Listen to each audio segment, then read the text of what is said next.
The toy workshop was silent for the first time in 1,000 years. No hammer struck, no laughter echoed, no bell jingled. Santa Claus sat in his faded red armchair, holding a letter he should never have received. A letter written in golden script only immortals could read. But what no one knew was that something still glowed in that frozen night at the North Pole. The wind howled outside like hungry wolves, clawing at the ancient walls of the workshop. Snow fell in thick layers, burying the paths the elves walked daily, turning the world into a shapeless white desert. December had arrived with icy claws, crueler than any winter before. Inside the workshop, tools hung motionless on their hooks. Unfinished dolls stared into the void with lifeless porcelain eyes. Wooden trains sat still on tracks that led nowhere.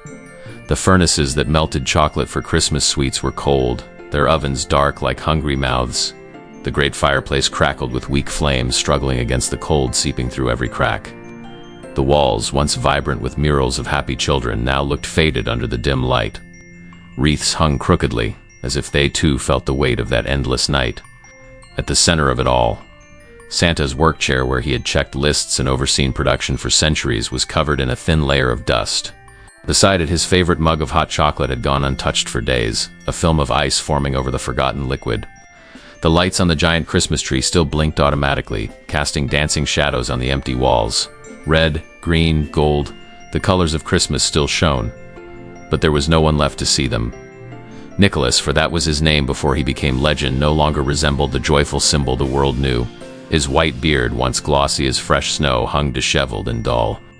Those blue eyes that once sparkled with the reflections of millions of children's smiles now stared into emptiness with ancestral sorrow. He held the golden letter with trembling hands. These were not the hands of an ordinary old man. They were hands that had built the first toy, that had stroked the head of the first orphan child, that had signed the magical pact that made him eternal. Now those same hands could barely bear the weight of those golden words. 500 years ago, he had accepted immortality.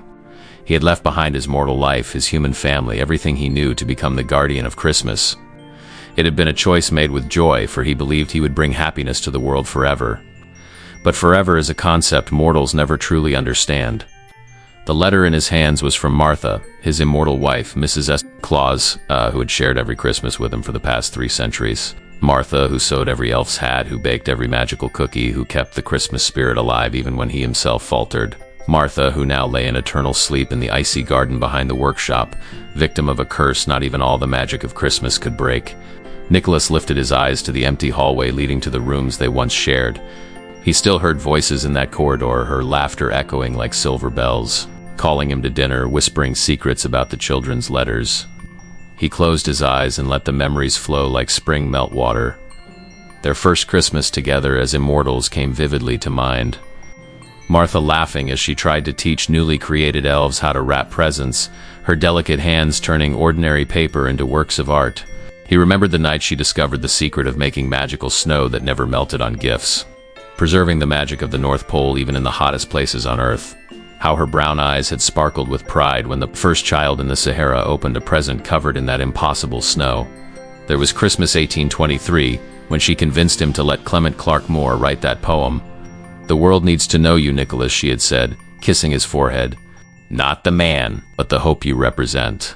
And all the small moments between the big ones, Martha sewing him a new red coat when the old one wore thin, even though magic could have mended it. The cinnamon tea she brewed on cold mornings. The way she calmed a nervous reindeer before the great flight. How she held his hand when he returned exhausted on Christmas morning. 300 Christmases together. 300 years of immortal love, eternal companionship, a partnership that made the impossible seem routine. The last memory was the most painful. Martha in his arms, her body turning translucent like glass, the ancient curse consuming her immortal essence. "Carry on, my love," she had whispered. "The children need you."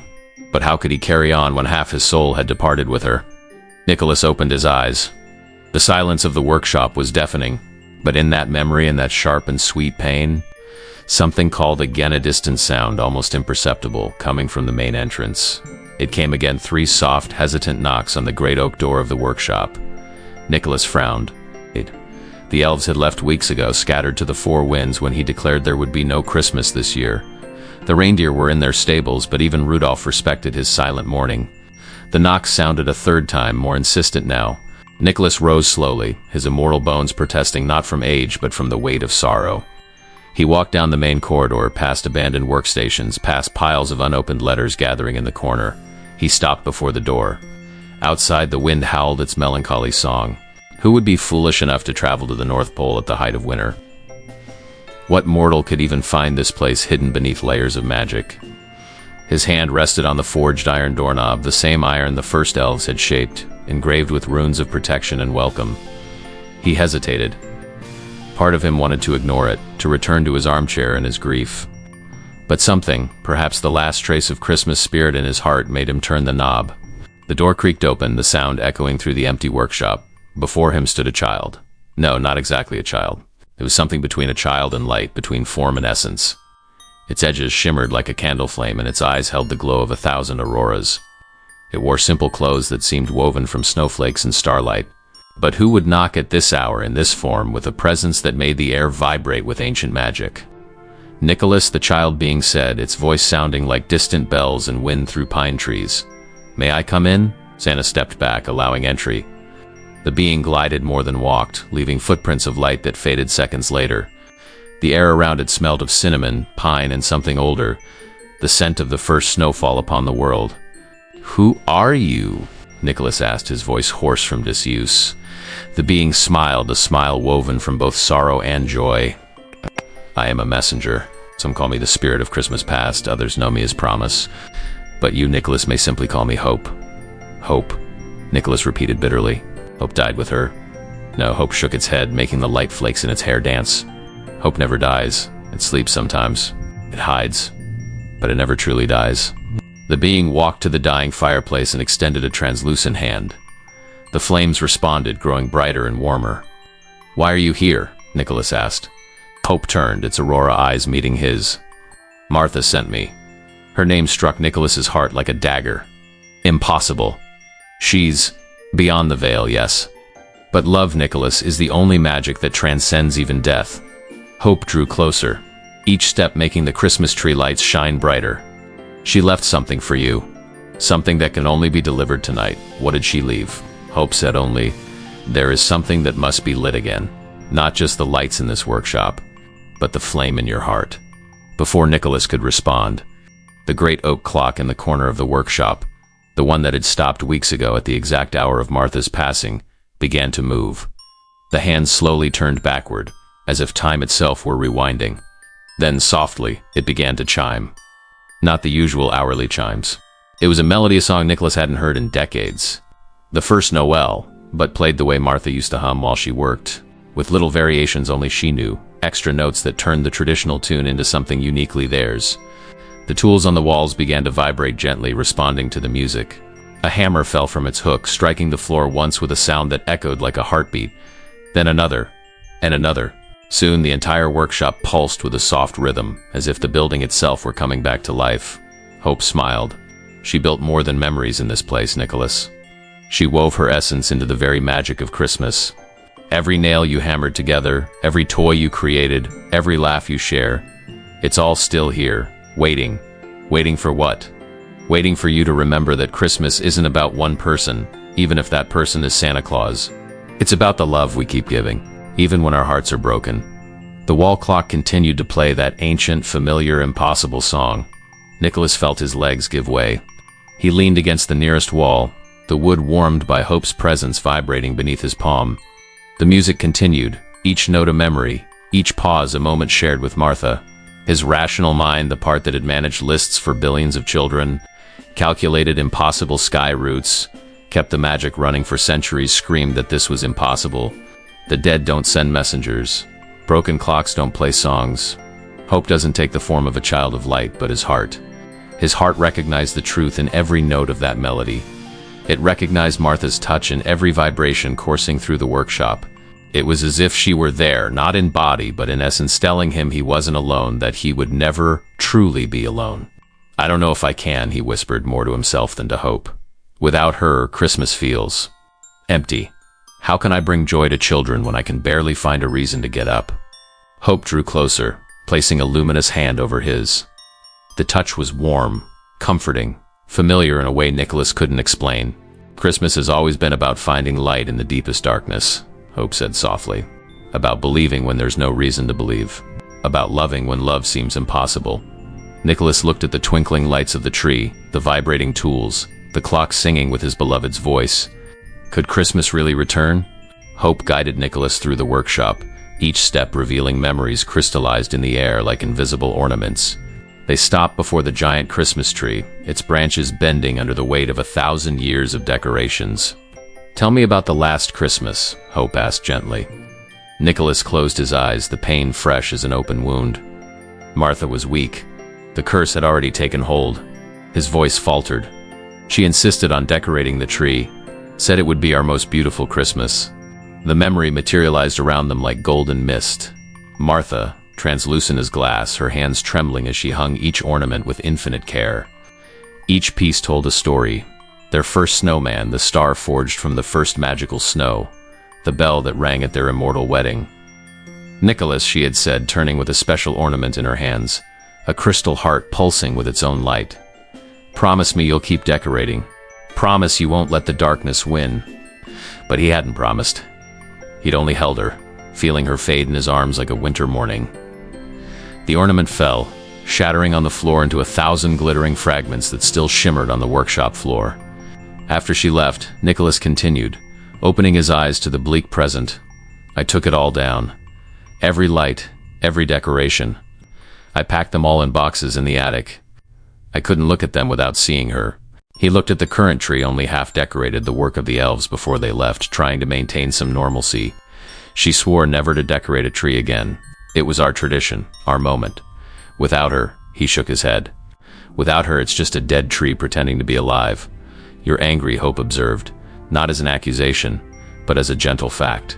"Angry?" Nicholas laughed bitterly. "I'm furious. At fate, at magic, at myself." His voice echoed through the empty workshop.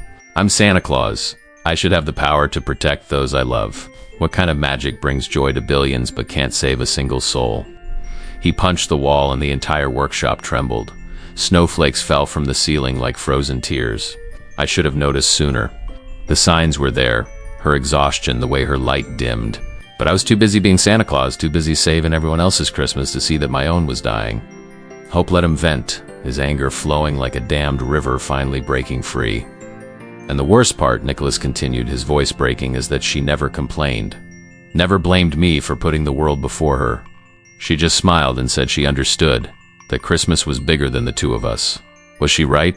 Hope asked. Nicholas stopped, the question cutting through his rage. I don't know anymore. What is Christmas without love? What are gifts without someone to share the joy?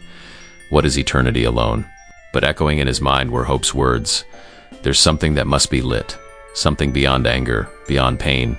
Something Martha had seen even in her final moments." "She knew," Nicholas whispered. "She knew I'd react like this. That's why she sent you." Hope walked to a dusty writing desk in the corner of the workshop. "Did Martha write?" "Every day," Nicholas replied. "She recorded every Christmas, every special child, every miracle." He paused. "I haven't had the courage to read since." Hope touched the drawer, which opened with a soft click. Inside lay a red leather diary with golden clasps. On the cover, Martha's elegant handwriting read, "For my eternal Nicholas, when the time is right." Nicholas took the diary with trembling hands. He opened it to the last entry, dated the night before her passing. "My beloved Nicholas, if you're reading this, then my time is over and your heart is broken. I'm so sorry to leave you, but you must know every moment was perfect. Every Christmas by your side was worth eternity. You'll wonder why I didn't fight the curse harder. The truth is, I knew. I knew from the beginning that immortals like us pay a price. One of us would always go first. I chose to be the one so you could carry on. Because the world needs Santa Claus, but more importantly, Santa Claus needs to remember he's also Nicholas. The man I loved, the man who still has love to give. Look in the attic. I left something for you, not a goodbye, but a see you soon, with eternal love." Martha Nicholas looked at Hope, tears freezing in his beard. "The attic. She left more than words," Hope said softly. The handwriting was hers, but from another time when Hope still danced in every stroke. The attic of the workshop was a labyrinth of memories. Boxes stacked to the ceiling, each labeled with years, decades, centuries of past Christmases. Nicholas hadn't been up here since he'd packed away the decorations, tossing them carelessly into any empty corner. Hope lit the way, its light revealing spiderwebs that shimmered like silver threads. At the back, beyond old sleds and toy prototypes, sat a chest Nicholas had never seen before. It was made of pine wood from the very first Christmas, with hinges of iron forged with eternal snow. In the lock, a key already waited, the same key Martha wore on her necklace, which he thought had been buried with her. How? Some things transcend the physical, Hope replied. Nicholas turned the key. Quote, the chest opened with a sigh, releasing the scent of gingerbread and hot chocolate Martha's scent. Inside lay layers of treasures. First, every love letter he'd ever written to her, preserved in magical crystal. Hundreds of them, from hurried notes to elaborate poems. Then impossible photographs captured by magic before cameras existed. The two of them young and mortal, the day they accepted immortality. Their first kiss under enchanted mistletoe. Martha teaching baby elves to sing. Deeper still, gifts never given. Things she'd made for future Christmases. A scarf knitted with strands of aurora borealis. Gloves that would always keep hands warm. A new gift sack embroidered with their story in golden threads. And at the very bottom, a red envelope sealed with golden wax. And there it was, the envelope bearing the name he'd sworn to forget. Not Martha, but my light. That's what she'd called him when they were alone. As Nicholas held the envelope, footsteps echoed on the attic stairs. Not Hope's light steps, but something heavier, more familiar. Ho, ho. Oh, Nicholas.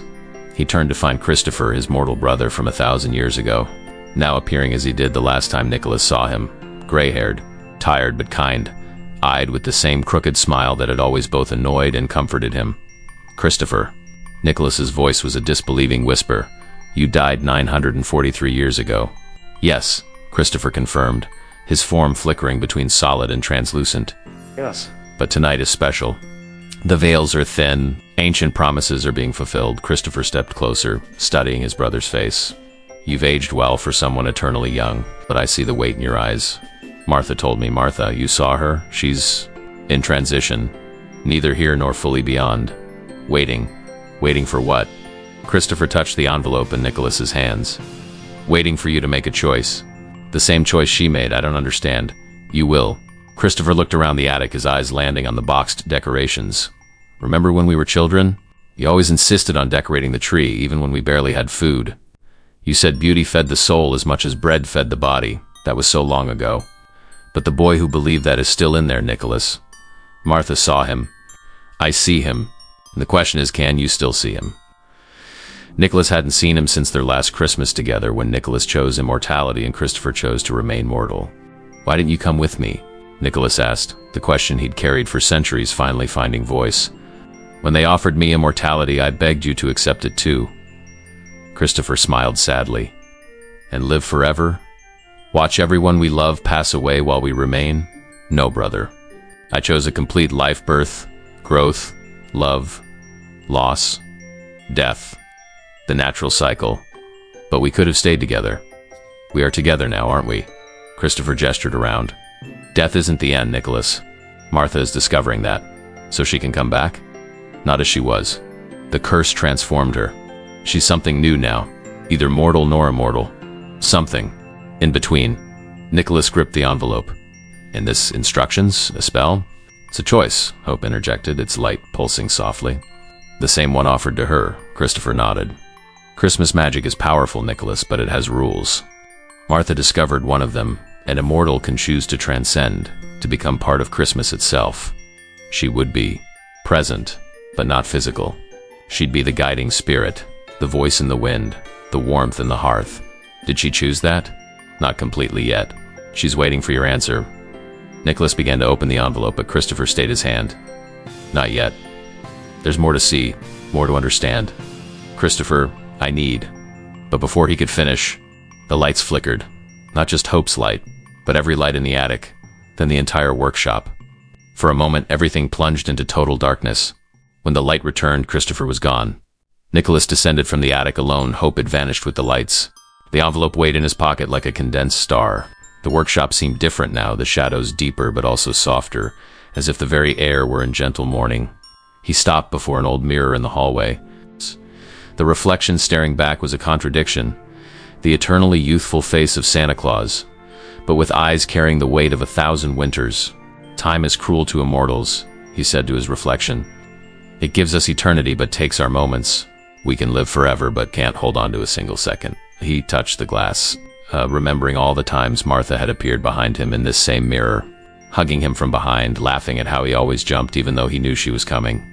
Time had been generous, giving them 300 years, but it had also been a thief, stealing the 300 years they might have had. I've aged, he murmured, not in body but in soul. Each Christmas adds layers, joys, sorrows, farewells I never got to say. This white beard is a mask. Inside I'm made of scars shaped like lost smiles. But then he remembered Martha's words in the diary that he still had love to give. Were the scars merely marks of love given? Was the pain proof that he'd loved completely? Time also decorates the soul, sometimes with scars, sometimes with stars. The question was which one to choose to see. The workshop clock began to chime, 11 deep tolls that reverberated through the walls. 1 hour until midnight. 1 hour until Christmas Eve. Hope reappeared, but now wasn't alone. 2 other figures flanked it. One a dark shadow with eyes of extinguished stars. The other a figure too bright to look at directly. Nicholas, Hope said. These are my siblings. Memory, it gestured to the shadow, and possibility, indicating the light. Memory spoke with a voice like dry leaves. The past is sealed, but not lost. Martha left echoes in every corner of this workshop. Possibility sang in bell-like tones.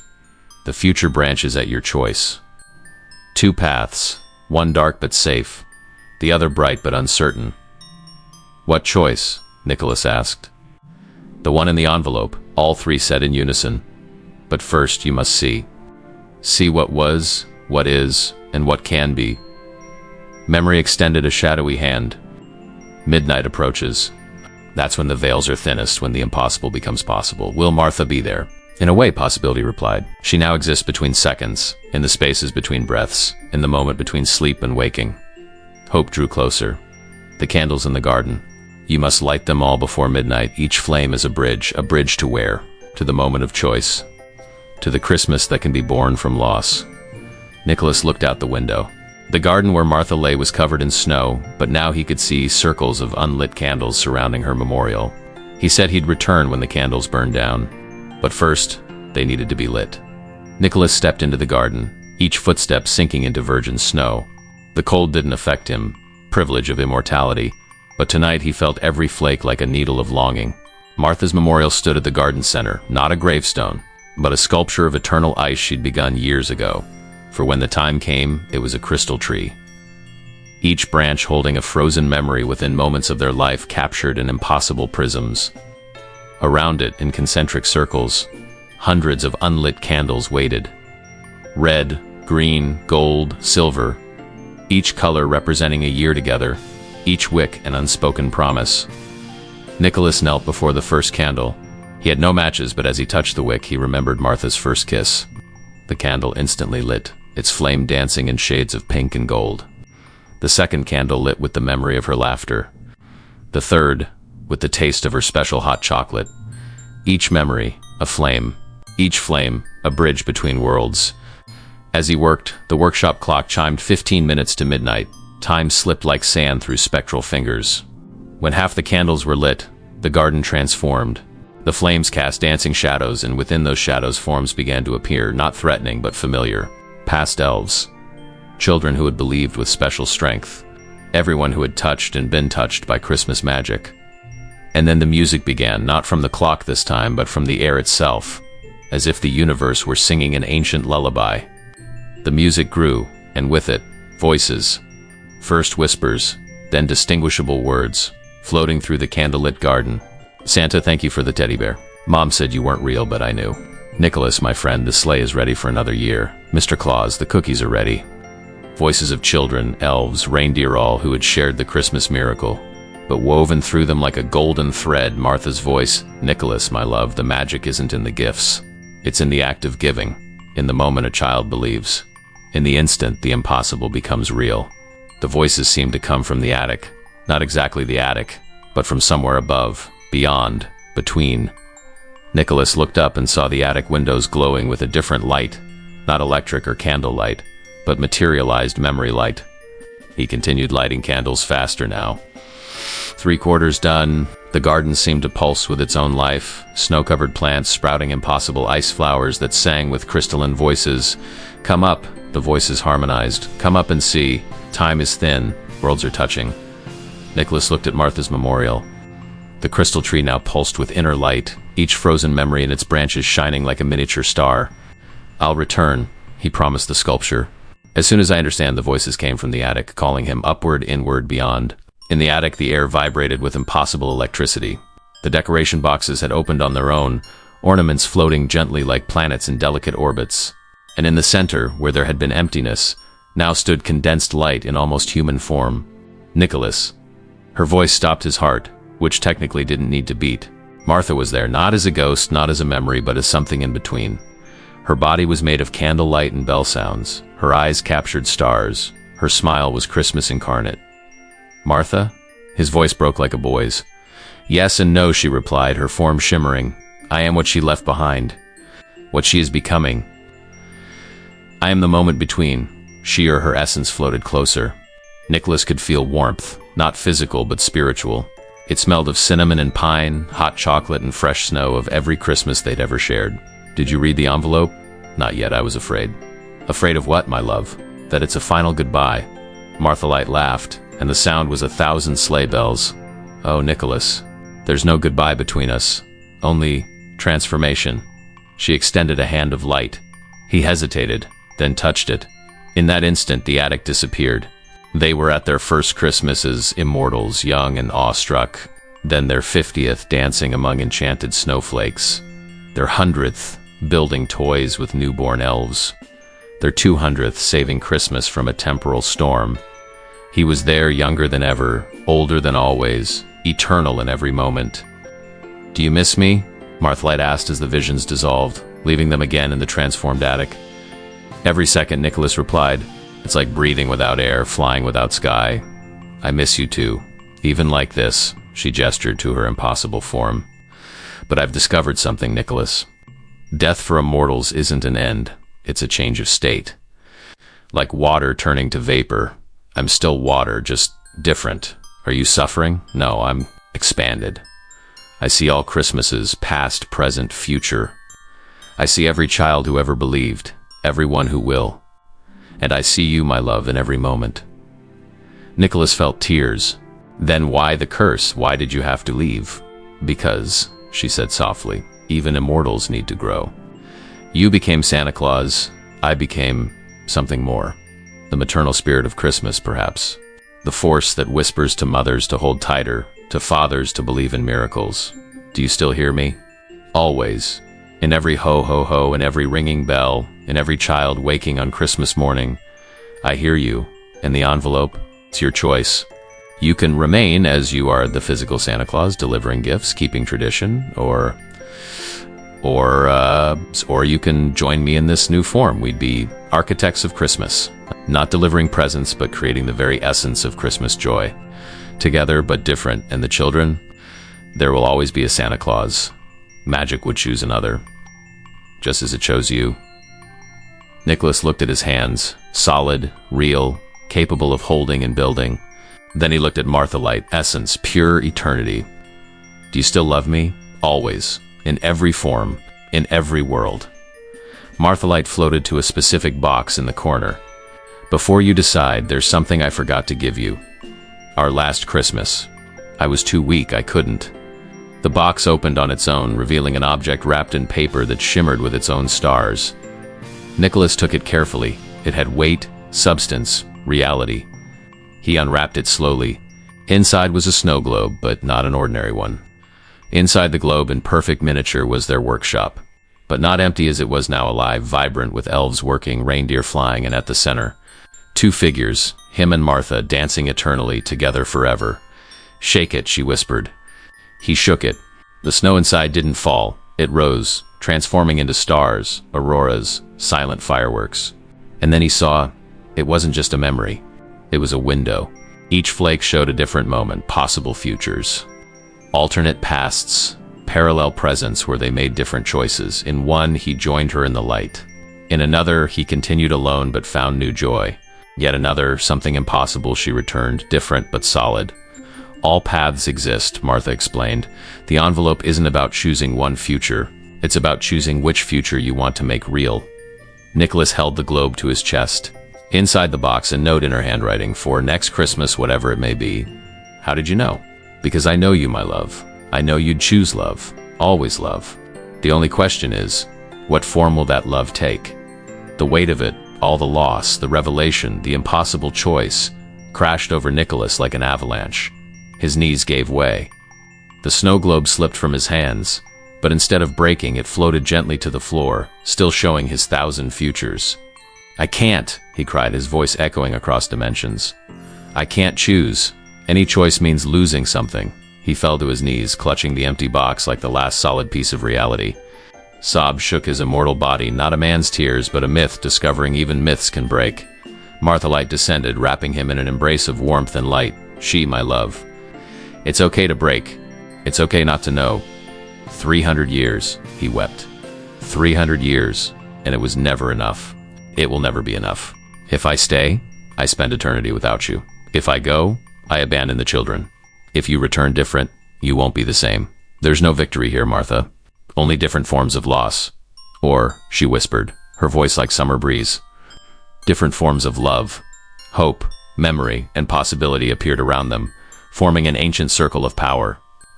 Love isn't about possession, memory said. It's about what we leave behind. Love isn't about presence, possibility added. It's about what we create together. Love, Hope concluded, is about choosing to love even when it hurts, especially when it hurts. Nicholas looked up through his tears and saw the attic had transformed. Every floating ornament glowed with its own light, creating constellations of past Christmases. And in the center, the red envelope floated, pulsing like a patient heart. As Nicholas wept in Martha's spectral arms, something extraordinary happened. The entire workshop began to glow not with electricity or ordinary magic, but with something deeper. It was as if every plank, every nail, every speck of dust remembered all the joy it had ever witnessed. Streetlights. There were no streets at the North Pole, but suddenly their whirl lit up all at once. Rows of impossible lamps created paths of light through the snow, converging on the workshop like rays of a cosmic wheel.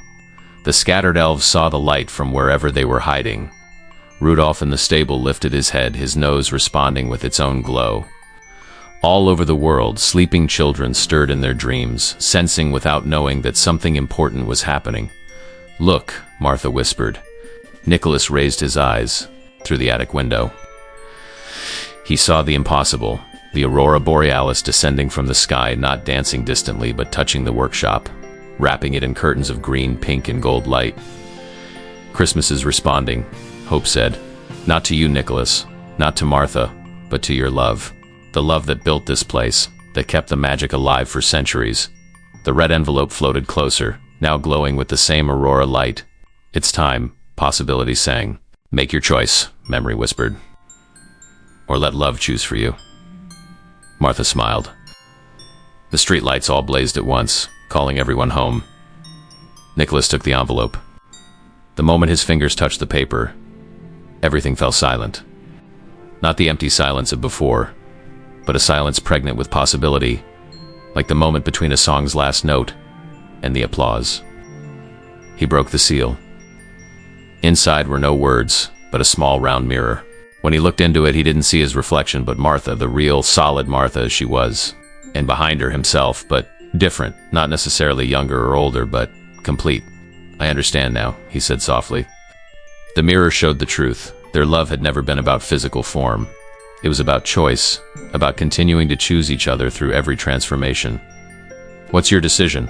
Martha Light asked. Nicholas smiled, the first true smile since her passing. None. Oh, I choose to continue. Continue? As Santa Claus, as Nicholas, as your love? You're right, you didn't leave, you just changed. And I can change too without ceasing to be who I am. He stood, holding the mirror to his heart. You'll be the spirit, I'll be the hands. Separate in form, united in purpose. Martha Light shone brighter, her joy illuminating every corner. Then so it shall be. The silence deepened, but now it was comfortable, like a blanket on a cold night. The floating ornaments settled gently, each finding its place. The snow globe stopped showing futures, it showed only the present, this moment, this choice. It was as if the world breathed with her, with them, together in new form. The first light of Christmas morning touched the North Pole with fingers of gold and rose. Nicholas stood in the garden where all the candles still burned, but now their flames were silver, eternal, neither consuming the wax nor dimming. Martha's memorial had changed overnight. The crystal tree now pulsed with its own life, and on its branches, new ornaments had appeared, not memories of the past, but promises of the future. Nicholas. He turned. The elves were returning, marching through the snow in long lines, singing. Rudolph led the other reindeer, his nose shining like a beacon of hope. Even the wind had changed, not a lament anymore, but music. Bernard, the head elf, approached hesitantly. "Sir, we saw the lights. We felt something changed?" "Yes," Nicholas replied, his voice carrying new warmth. "Martha didn't leave us.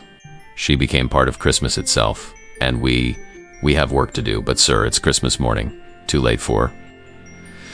Nicholas smiled. Not the practiced smile of Santa Claus, but the genuine smile of Nicholas. "Bernard, I learned something tonight. It's never too late for Christmas. Christmas isn't about time, it's about the moment. And the moment is always now." And for the first time in years, the sun felt warm, not just bright. It warmed not just his skin, but something deeper. The place where hope lives, even when we think it's died. As the elves rushed to prepare an impossible last-minute Christmas, someone else arrived at the workshop.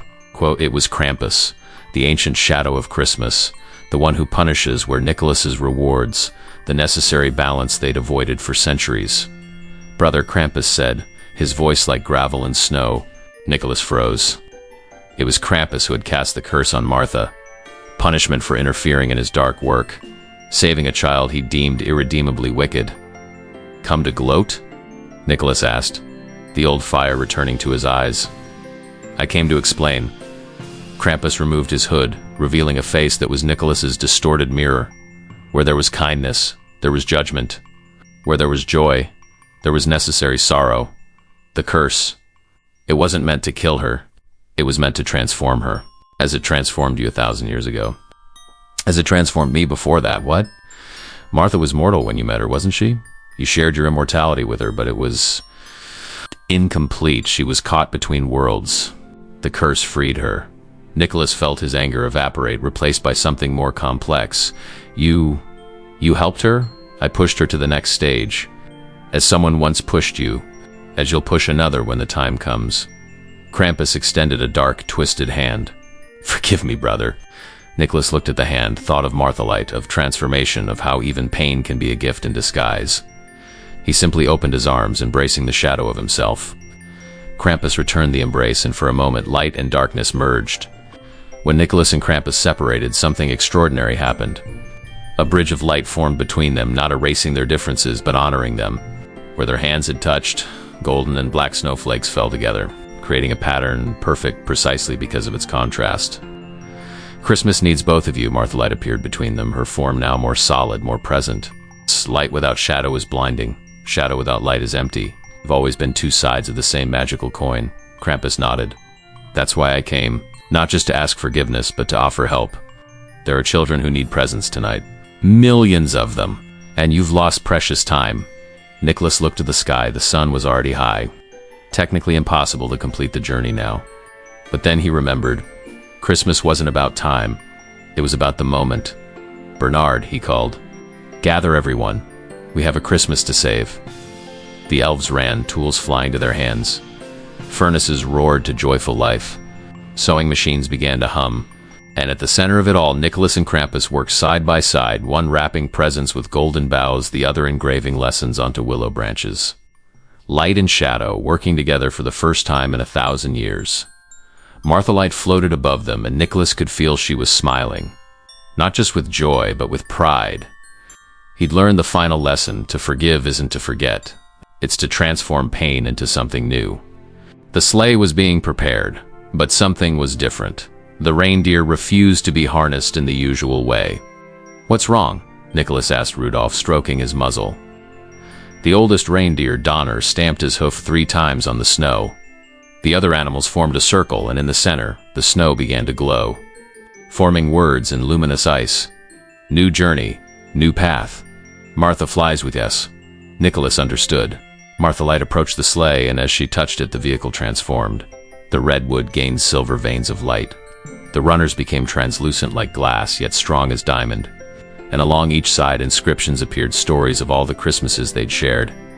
"I won't fly beside you in physical form," Martha said, "but I'll be in the wind that lifts the sleigh, in the star that guides your way, in the warmth that shields you from the cold." The elves brought the gift sack, but it wasn't filled only with toys. Inside were also letters, thousands of them, that Nicholas hadn't been able to read in recent weeks. Each one was read, each request honored, each hope fulfilled. "Ready?" Bernard asked, adjusting Nicholas's hat. Nicholas looked around, the workshop alive again, friends reunited, love transformed but not lost. "Yes," he replied. "For the first time in a long time, I'm truly ready." The first house wasn't chosen at random. It was a small apartment in a gray city, where a girl named Sophia had written the simplest letter of all, "Santa, I just want to know if you're okay." Nicholas landed the sleigh on the roof with physics-defying gentleness. Martha Light floated beside him, invisible to mortal eyes, but he could feel her presence like warm sun on his back. "Why this house first?" he asked. "Because she cared about you when you forgot to care about yourself," Martha replied. Sliding down the chimney, the trick that never aged, Nicholas entered the small living room. The tree was modest, made of green paper and decorated with homemade ornaments. But it shone with more love than many golden trees he'd seen. Under the tree, he left not just the gift Sophia had requested, a box of colored pencils, but something extra, the small snow globe Martha had given him in the attic. Inside it now, Sophia and her family danced, surrounded by flakes that rose instead of fell. Beside it, a note in handwriting that was both his and hers. "Dear Sophia, thank you for caring. I'm okay now. And you helped me remember that Christmas is about caring for each other. With eternal love, Santa Claus and Mrs. Claus." As he climbed back to the sleigh, Nicholas realized he was crying, but they were tears of joy, not sorrow. The first in a long time. "Next stop?" Martha Light asked, her tone playful. "All of them," Nicholas smiled. "All." The sleigh cut through the sky like a comet made of hope and starlight, but something was different this time. Martha Light wasn't just present, she was active, weaving magic around them like a protective cloak. In London, where heavy snow fell, she blew gentle winds to clear the way. In Tokyo, where there were no chimneys, she created light portals that led Nicholas straight into living rooms. In Snow Paulo, where summer heat reigned, she wove coolness around him. They worked like never before, not just Nicholas delivering gifts, but Martha and him in perfect harmony. She saw children's hearts and whispered to him which ones needed something extra, an embrace left as warmth. A word of encouragement written on invisible cards parents would find later. And the children, oh, the children. Even in sleep, they felt something different that Christmas. Not just a gift being left, but love being poured out. They smiled in their dreams, hugged their pillows tighter, would wake in the morning not just with toys, but with the inexplicable certainty that they were loved. In one particular house, a boy who had lost his mother woke exactly at midnight. He looked out the window and saw not Nicholas physically, but a light taking the shape of two people dancing in the sky, leaving trails of stars. "Mom," he whispered. And for just a moment, the wind sounded like, "Yes, my love, always here." The boy went back to sleep with a smile, holding the teddy bear that had appeared on his bed, a bear that smelled of homemade cookies, like the ones his mother used to make. Nicholas saw it all and understood. Martha wasn't just helping him. She was healing hearts, in the way only an eternal mother could. At the 1,000th house, or was it the 10,000th? Time behaved strangely that night. Nicholas found something unexpected. A child was awake. Not just awake, but sitting by the tree as if waiting. A boy of maybe 7, with eyes too serious for his age. "You came," the boy said simply. Nicholas froze. Centuries of experience had taught him tricks for dealing with awake children, but something in this moment demanded truth. "Yes," he replied. "I came. My sister says you're not real, that it's just our parents. But I knew you had to be real. Why did you have to believe?" The boy looked at his hands. "Because I asked for something parents can't give. I asked for Grandma to stop hurting. I asked for her to stay one more Christmas." Nicholas's immortal heart clenched. "Son, I know," the boy interrupted. "I know you can't do that. That's why I asked for something else in my letter. I asked for courage. For when she leaves." Martha Light appeared then, visible only to Nicholas, but her presence filled the room with warmth. She touched the boy's shoulder, and though he couldn't see her, he felt it. "You're brave," Nicholas said, his voice thick. "Braver than many adults. It hurts when someone we love leaves, but love remains. Always." Nicholas left the gift, a blank memory book, so the boy could write all his grandmother's stories. And beside it something not in the sack, a feather of light Martha had woven, which would glow whenever the boy felt alone. The last house in the world, literally. A small cabin at the most isolated point in Patagonia, unweighted under a sky exploding with stars. Nicholas descended more slowly this time, savoring every moment. The sleigh landed softly on virgin snow, and the reindeer rested, their breath creating glowing vapor clouds in the night. "This is always my favorite," he said to Martha Light. "The last house. When the journey is complete but not quite over. Why? Because it's the moment between work and rest, between giving and receiving, between one Christmas and the next." He entered the cabin, a family of 4, living simply but with abundant love. He left modest gifts: woolen gloves for the father who worked in the snow, a shawl for the mother, wooden toys for the children. But the true gift he left in the fireplace, an eternal ember that would keep the fire burning all winter, forged from the same flame that burned in his own heart. "It's over," he whispered, returning to the sleigh. "No," Martha Light corrected, pointing to the horizon where the first light of dawn began to paint the sky. "It's beginning," and she was right. In billions of homes, children would begin waking in minutes. Smiles would appear. Laughter would echo. Families would gather. The Christmas he'd delivered in darkness would bloom in light. "Home?" Rudolph asked, turning his red nose. "Home," Nicholas agreed. And for the first time in a long time, home felt like a place of joy again. The North Pole welcomed them with celebration. The elves had prepared a feast, not the traditional noisy celebration of past years, but something more intimate, more meaningful. Nicholas stepped down from the sleigh, his immortal bones feeling the good tiredness of work well done. The reindeer went straight to the stable, where fresh hay and magical carrots awaited. "Sir." Bernard approached timidly. "There's something we need to show you." They led him back to the workshop. Inside, the elves had worked while he flew, but not on toys, those were already delivered. They'd worked on something different. Where Martha's empty chair used to sit, there were now 2 chairs, one solid red as always, and beside it, one woven entirely of light and crystal, pulsing softly like a beating heart. "So she can sit beside you," Bernard explained. "Even if no one else can see her, we know she's here." Nicholas couldn't speak. He only nodded, tears again, tears of joy running down his white beard. Martha Light floated to the chair, and as she sat, became almost solid, almost visible. The elves couldn't see her completely, but they saw the glow, felt the warmth, knew the presence. "To Christmas." Bernard raised a mug of hot chocolate. "To love," the elves chorused. "To what was, what is, and what will be," Nicholas added.